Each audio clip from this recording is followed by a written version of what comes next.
नमस्कार, मैं हूं आपके साथ पूर्णिमा मिश्रा। हमारे खास प्रोग्राम क्या कहते हैं नरेंद्र मोदी में आज आपको सुनवाएंगे पीएम मोदी का वो ऐतिहासिक भाषण जो उन्होंने 10 मई 2023 को राजस्थान में दिया। अपने भाषण में प्रधानमंत्री ने कहा कि आज हमारा पूरा देश स्वास्थ्य सुविधाओं के ट्रांसफॉर्मेशन से गुजर रहा है। पिछले 9 सालों में पहली बार देश के गरीब से गरीब को भी एहसास हुआ कि देश के अस्पताल उनके लिए भी आसानी से उपलब्ध हैं और इसमें एक बड़ी भूमिका आयुष्मान भारत योजना ने निभाई है। साथियों, आजादी के इस अमृत काल में भारत की सभी सामाजिक और धार्मिक संस्थाओं की बहुत बड़ी भूमिका है। आजादी का यह अमृत काल देश के हर नागरिक के लिए कर्तव्य काल है। इस कर्तव्य काल का मतलब है हम जिस भूमिका में हैं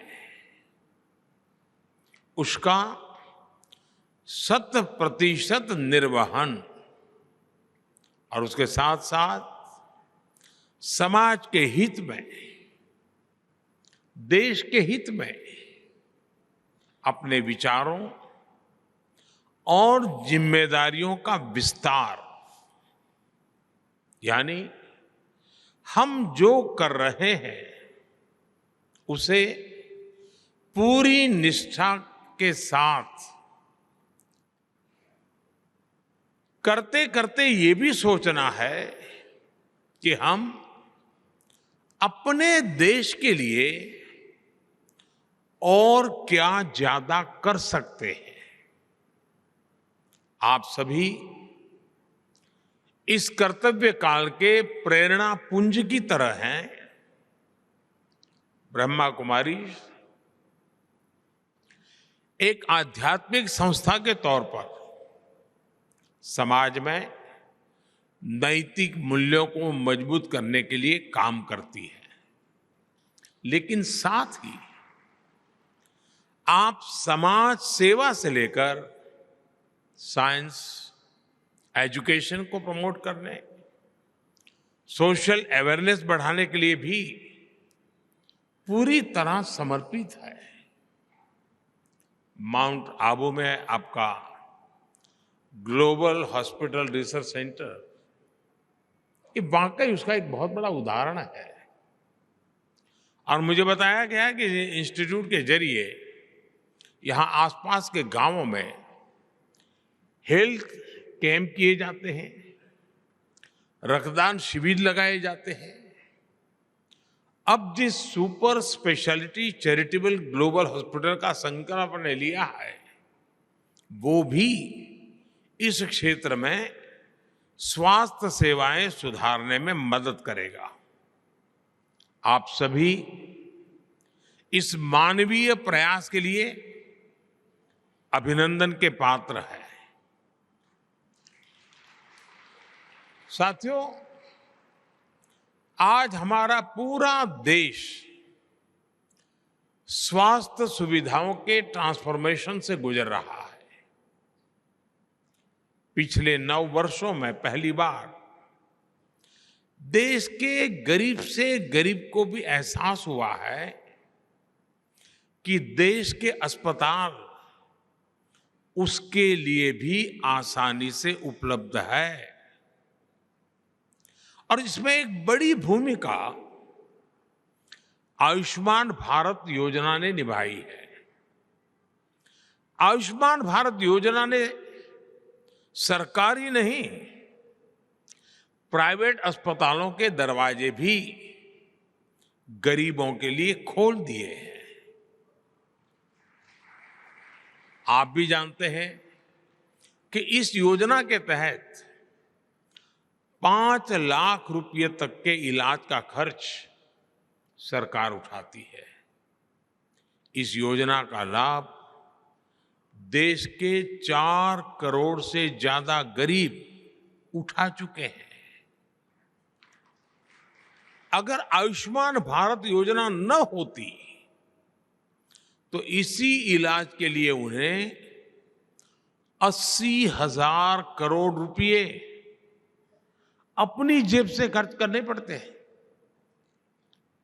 इसी तरह जन औषधि केंद्रों पर मिल रही सस्ती दवाइयों की वजह से भी गरीब और मध्यम वर्ग के 20,000 करोड़ रुपए बचे हैं। और मैं हमारे ब्रह्म कुमारी संस्थान की जितनी इकाइयां देश के गांव-गांव में हैं, अगर आप लोगों को जानकारी दें कि सरकार की तरफ से ऐसे जन औषधि केंद्र चलते हैं, स्टैंडर्ड दवाइयां होती हैं, लेकिन बाहर जो दवाइयां आपको 100 रुपये में खर्च होता है, यहां आपको 10-15 रुपये में मिल जाती है। आप कल्पना कर सकते हैं गरीबों की कितनी सेवा होगी।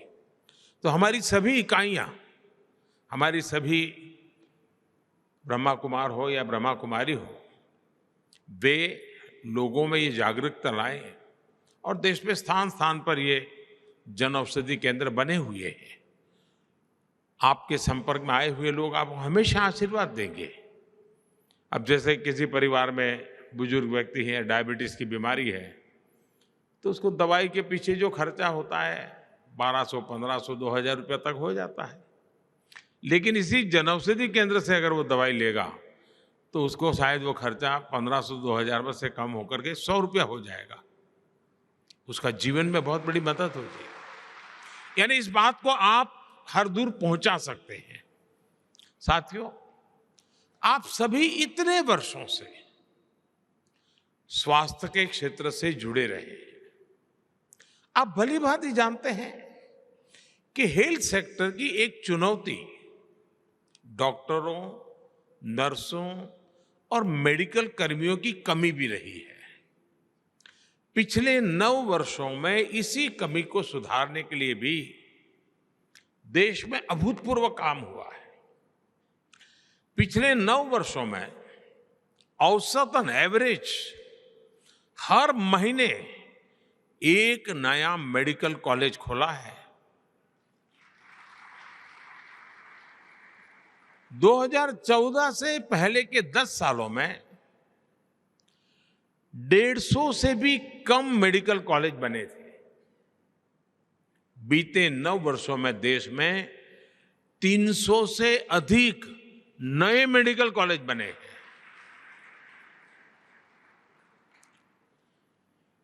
दो 2014 से पहले हमारे पूरे देश में एमबीबीएस की 50,000 के आसपास सीटें थी। 50,000 स्टूडेंट्स के लिए जगह थी। आज देश में एमबीबीएस की सीटें 1 लाख से भी ज्यादा हो गई है।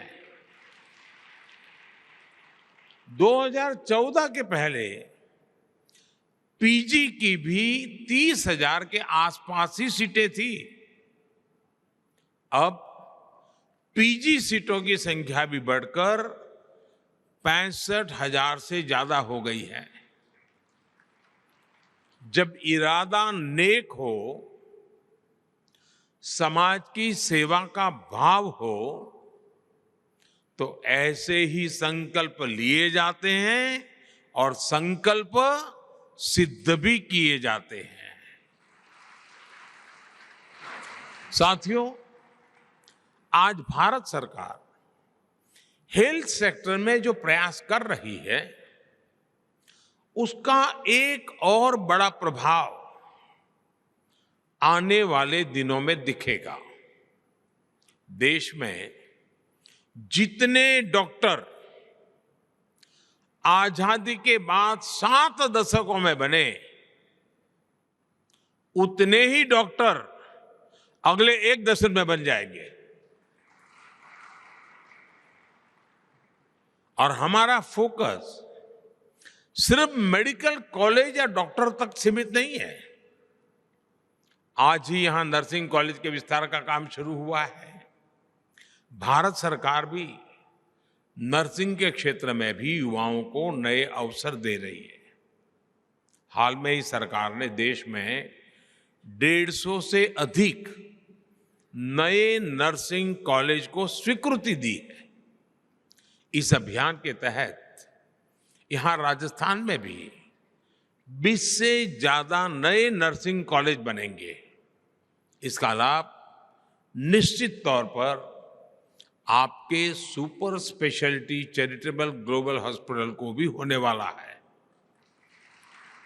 साथियों, भारत में हजारों वर्षों से समाज में शिक्षा से लेकर गरीब और असहायों की सेवा तक की जिम्मेदारी हमारी आध्यात्मिक और धार्मिक संस्थाओं ने संभाली है। मैं तो गुजरात भूकंप के समय से और उसके भी पहले से आपकी निष्ठा और हमारी बहनों की मेहनत का कार्य स्वयं साक्षी रहा हूं। आप लोग जिस प्रकार से काम करते हैं उसे बहुत निकट से देखा है। मुझे याद है कच्छ के भूकंप की उस संकट की उस घड़ी में आपने जिस सेवा भाव से काम किया वो आज भी प्रेरणा देने वाला है। ऐसे ही नशा मुक्ति के लिए आपके अभियान हो, पर्यावरण संरक्षण की दिशा में ब्रह्मा कुमारी के प्रयास हो, जल जन अभियान जैसे मिशन हो, एक संस्था कैसे हर क्षेत्र में एक जन आंदोलन तैयार कर सकती है, ब्रह्मा कुमारी ने ये करके दिखाया है।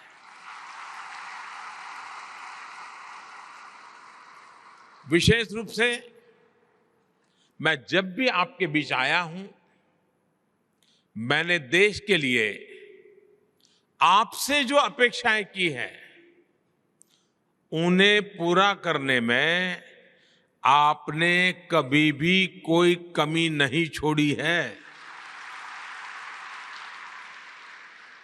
आपने जिस तरह देश भर के आजादी के अमृत महोत्सव से जुड़े कार्यक्रम आयोजित किए, जब आपने पूरी दुनिया में योग शिविरों का आयोजन किया, जब दीदी जानकी जी स्वच्छ भारत अभियान की ब्रांड एम्बेसडर बनी, जब सभी बहनों ने स्वच्छ भारत की कमान संभाल ली, तो इससे कितने ही लोगों को देश के लिए काम करने की प्रेरणा मिली है। आपके ऐसे कार्यों ने ब्रह्मा कुमारी में मेरे विश्वास को और भी कई गुना कर दिया है। लेकिन आप जानते हैं कि जब विश्वास बढ़ता है तो अपेक्षाएं भी बढ़ती हैं, और इसलिए स्वाभाविक है कि आपके प्रति मेरी भी अपेक्षाएं जरा ज्यादा बढ़ गई है। आज भारत श्री अन्न यानी मिलेट्स को लेकर एक वैश्विक आंदोलन को आगे बढ़ा रहा है। आज देश में हम प्राकृतिक खेती जैसे अभियानों को आगे बढ़ा रहे हैं। हमें हमारी नदियों को स्वच्छ बनाना है, हमें भूजल का संरक्षण करना है। ये सारे विषय ऐसे हैं जो कहीं न कहीं हमारी हजारों वर्ष पुरानी संस्कृति और परंपराओं से जुड़ते हैं। इसलिए इन प्रयासों में आपका जितना ज्यादा सहयोग मिलेगा, उतनी ही देश की सेवा और अधिक व्यापक होगी।